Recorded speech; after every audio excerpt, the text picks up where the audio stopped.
say you just get off a call that should have made you celebrate. The contract was signed, the pitch went through, another win, right? But you drove home in silence. And somewhere between the highway and your front door, a feeling showed up that you could not name. It was not sadness. It wasn't quite anger. It was something heavy, though. Something that felt really familiar. And you did what you always do. You pushed it down. You told yourself that you was just tired. You grabbed yourself a glass of wine or a glass of water. You checked your email and you kept going. But what if I told you that what you just dismissed in that car was data? And what if I told you that your inability to name it is not a character flaw, it is a survival strategy that stopped working a long time ago? Stay with me, because by the end of this video, you'll understand exactly why the most accomplished women are often the most emotionally distracted. And I'm going to give you a free tool at the end of this video that will change how you relate to yourself from this day forth. If you are new here, welcome to my channel. This is ReHope Coach, Drea Minister Williams. I am the coach that reestablishes hope, the CEO and founder of Revitalized Hope and Healing. I have a few movements, frameworks that you may be familiar with. That is clarity, alignment, liberation, and momentum. The C.A.L.M. I had the confident, ambitious leaders on a mission.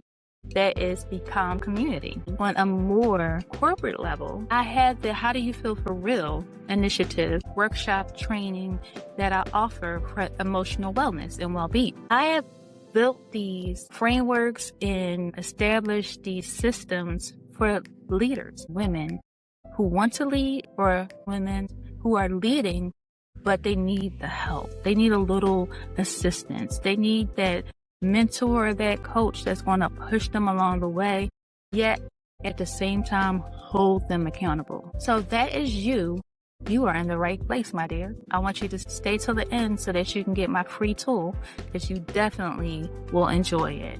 Here is what nobody tells a high achieving woman. The same brain that helped you get straight A's, win a promotion, build a business, hold your family together, that brain also quietly is learning to suppress emotional information in order to perform. You tuck all that stuff away in order to perform. You also tuck away the trauma, right? A lot of times we just suddenly remember certain things that happened to us, traumatic events, not just the car accidents and things of that sort, but things that happened, the things that we really don't name. We remember those things as we get older because we had to tuck them away in order to survive, in survival mode. Those things could not have been on the surface. From a very young age, many of us receive one consistent message, and that is feel less and do more. Because if you feel less, the more you're able to do. If you feel a whole lot, then you're always going to be feeling, and everything is going to be on your mind. And what are you going to be able to do? How are you going to be productive in that way? You cry less, you achieve more. You need less, you produce more. And we were rewarded every single time we complied. So the nervous system adapted. It learned to route emotional signals around your consciousness and your awareness so that they would not slow you down. This is not weakness. This was intelligence. But here is what the adaptation costs you as an adult. You can no longer distinguish burnout and grief. Can't distinguish between the two, between resentment and exhaustion, between loneliness and the need to slow down, between the voice of God and the voice of your own fear. You cannot lead from a place that you cannot feel. You cannot heal what you cannot name. That's why my focus is how do you feel for real? A lot of times we say, when somebody asks you, how you feeling? How you doing? How you been? I'm good. I'm okay. But you're not really good. You're not really okay. How do you feel for real? You absolutely cannot build a life or a business God designed for you while you're operating on emotional autopilot. I want to take you a little deeper here. I think what is really happening is not psychological. It is also spiritual. There's a reason that in Psalm 139, David writes that God knows when he sits and when he rises and is familiar with all of his ways. God is not unfamiliar with your emotional landscape. He created it. He's the creator, right? He created you.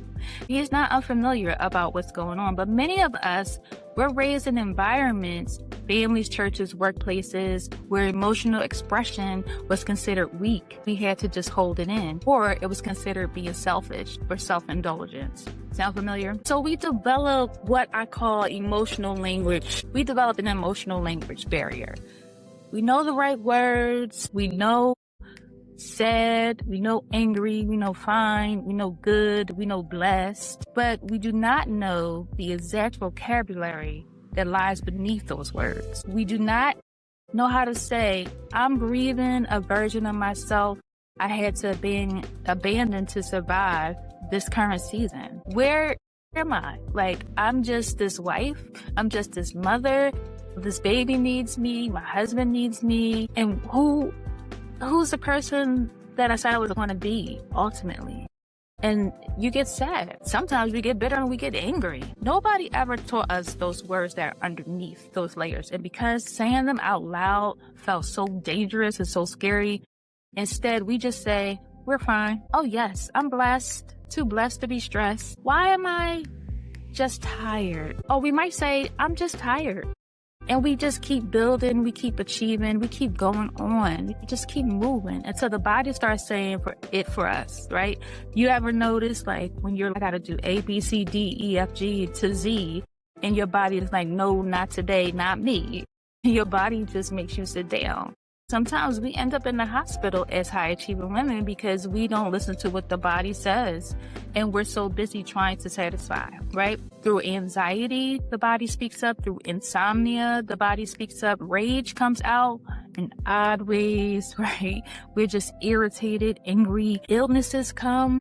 You know, I went through a period in life where I was sick in the house, shut in from COVID, right? Not going outside. Like, my husband and I, we did not go outside. We did not play.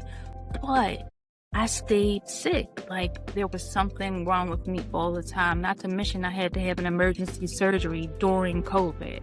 And then I just kept getting sick and sick and sick. But that was all of that stress and everything else that was built up, those feelings, the trauma, all of those emotions built up in me just saying, I'm fine and I'm blessed. You know, trying to be grateful because God gave me this life that I was tucking, and it was coming out as illness and sickness, right? You just stop being able to hear God in this process. Your emotions didn't stop communicating with you. You just stopped being able to hear them, and you stop being able to hear God. And this is why I developed the How Do You Feel for Real framework. No, this is not just an acronym. HDYFFR, how do you feel for real? It is a question. How do you feel for real? Now, how do you feel on paper? Right? You normally get that question. Like, now when you go to the doctor's office, like, even for your physical, you have to fill out a questionnaire about your mental health status, all of that stuff. Because of COVID, when people were shut in, we weren't able to collect the right data. So we're asking, how do you feel? But oftentimes, even on that, because we don't want more questions, we don't want more probing, we won't answer honestly, right? The framework gives us a structured way to move through the 5 layers of emotional awareness. Layer 1 is surface sensation. What is the physical feeling your body is going through right now? Tight chest, heavy shoulders, shallow breathing, dry throat, clenched jaw. Your body speaks before your mind does. Layer 2 is presenting emotion. The one you can name, right? Maybe it's frustration. Maybe it's sadness. Layer 3 is underlying emotion. What is underneath? What is there that you haven't been able to name? Frustration is usually fear wearing a more acceptable costume. Sadness is often grief. Underneath the frustration is normally fear. Layer number 4 is the narrative. What story are you telling yourself? And what story are you telling everybody else? Okay? We are making up stories. We feel like we have to own up to being this and being this other person, conjuring up a story to have this life, this made up life on social media. We're also making up a story just trying to make it seem like we feel okay when we're not okay, just so that we're not feeling or seeming ungrateful, right? Layer number 5 is, what does this feeling actually need from you? Not what does it need you to suppress, but what does it need you to do? Okay? When you move through all 5 layers, you start managing your emotions and you start understanding them. That changes everything. Your leadership, your relationships, your friendships, your relationship with God, your ability to make clear decisions, your clarity, your alignment, your liberation, your momentum, all of that changes. Everything shifts, and it shifts in a good way, the way that it was supposed to be from the beginning.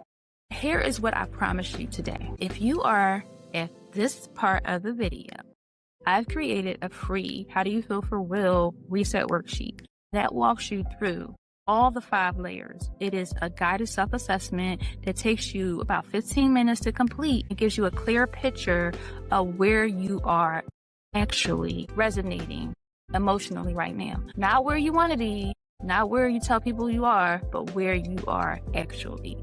And if you stayed this long, I want you to comment that I'm here, and I will have my team send you your free reset so that we can do an assessment to you to knowing exactly what's going on, how we can start naming it, how we can start working through it. Comment, I'm here. And once you comment, I'm here, we're going to send you the link. We're going to set you up with the freebie. And you can even pause the video, get the worksheet, and then come back and play the video so that you're working on a worksheet during the video. It'll all be here. The worksheet alone helped women in my community have breakthroughs that they had never had when they had been in therapy for years. So these women had been in therapy for years, and once they started using this worksheet in my community and working with me, they had these breakthroughs that they had never seen and never thought were possible. Not because therapy doesn't work, but because they finally had the language to talk about what they were really feeling. And language is power, and you deserve that power. I wanted to be honest with you. You will keep achieving. You will hit more goals. You will close more deals. You will stay impressive on the outside, but the cost will keep compounding. What I mean by that, the relationships that feel hollow will get even more hollow. The spiritual dryness will deepen. You feel like your prayer life is dead, it'll get worse. The body will find louder ways to get your attention. So like right now, you might have like stomach aches or like IBS, right? But then you might end up in the hospital like I did with having to get a surgery for a bowel obstruction, because you cannot sustain a high-performing exterior on top of an unaddressed interior indefinitely. You can't keep living like this, boo. You can't keep holding everything inside and think you're going to be this professional, bad boss mama, and you're not dealing with all the stuff, and you're not naming the things. It's just not going to work. God did not design us to manage all of our emotions. He designed you to move through them. And women I work with who learn to do that, they do not just become emotionally healthier, they become more effective leaders. And that's when I'm rising up more effective leaders. We need more Deborahs out here. You see how the world's going today? We need more Deborahs to kind of take over and lead and charge and show others beneath us to pull them up and help them lead so that we can create and keep our legacy going. Because they're trying to get rid of us, but we're not having that, okay? They become more effective leaders. They're more present mothers. They're more present wives. They're more in line with their calling, and they're more powerful in their faith because they stop performing and then they start to be, right? If this resonated for you in any sort of way, here's what I want you to do right now. First, grab the freebie, the free How Do You Feel for Real reset worksheet. And that will be when you comment, I'm here, we'll send it to you. Do that today. Now, this weekend, I want you to replay this video so that you can work on it when you have some more time, right? Don't wait to grab the reset freebie until the weekend. Grab that now, okay? Second, if you're ready to get into something way deeper, I want to invite you into the C.A.L.M network, the C.A.L.M community that is confident, ambitious leaders on a mission. We stand for that because that's what we are. And this is a community built especially for high achieving women of faith who are done performing and ready to lead from the inside out. Inside my collective, we do the How Do You Feel for Real work together. We build emotional fluency so we're able to talk about how we feel for real, and we create space for real conversations about real feelings in a community that holds faith and honesty in the same hand. The link is going to be below for you to apply and also in the description. I love to see you come back. This is your ReHope Coach. This is the ReHope Coach channel, and just get into how you feel for real.